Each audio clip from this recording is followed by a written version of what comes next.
ഒരു സ്ക്രിപ്റ്റ് റെഡിയായതിനു ശേഷം പി സുകുമാർ തന്നെ ചെയ്താൽ മതി എന്ന് നിർബന്ധം പിടിക്കുന്ന എത്ര ഡയറക്ടേഴ്സ് ഉണ്ട്? നമുക്കത് ഒരു ക്വസ്റ്റ്യനായിട്ട് അവിടെ FK ലെവലോടെയും കൊടുത്ത് അന്വേഷിപ്പിക്കുന്നതായിരിക്കും നല്ലത്. പിന്നെ ഒരു കാര്യം നമ്മൾ അംഗീകരിക്കണം.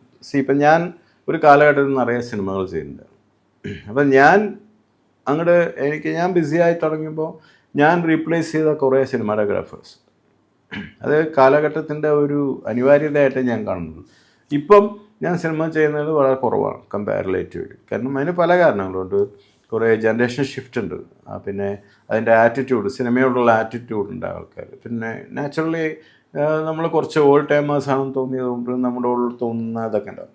അപ്പോൾ അതൊക്കെ നമ്മൾ അംഗീകരിക്കേണ്ടി വരിക. അപ്പോൾ പിന്നെ അതിലൊന്നും എത്ര ഡയറക്ടേഴ്സ് താല്പര്യം ഉണ്ടാവുമെന്ന് ചോദിച്ചാൽ, പിന്നെ കുറേ ഡയറക്ടേഴ്സിന് കുറേ പുതിയ ഡയറക്ടേഴ്സിൻ്റെ കൂടെ ഞാൻ വർക്ക് ചെയ്തിട്ടുണ്ട്. സോ അങ്ങനെ തോന്നിയാൽ പോലും പിന്നെ എനിക്ക് തരാവുന്ന തുകയുടെ പ്രശ്നമുണ്ടാവും, അവരുടെ ബഡ്ജറ്റിൻ്റെ പ്രശ്നമുണ്ടാവും, പിന്നെ എൻ്റെ സ്വഭാവത്തിൻ്റെ പ്രശ്നമുണ്ടാവും. അവർ അംഗീകരിക്കണ്ടേ എന്നെ അതൊക്കെ.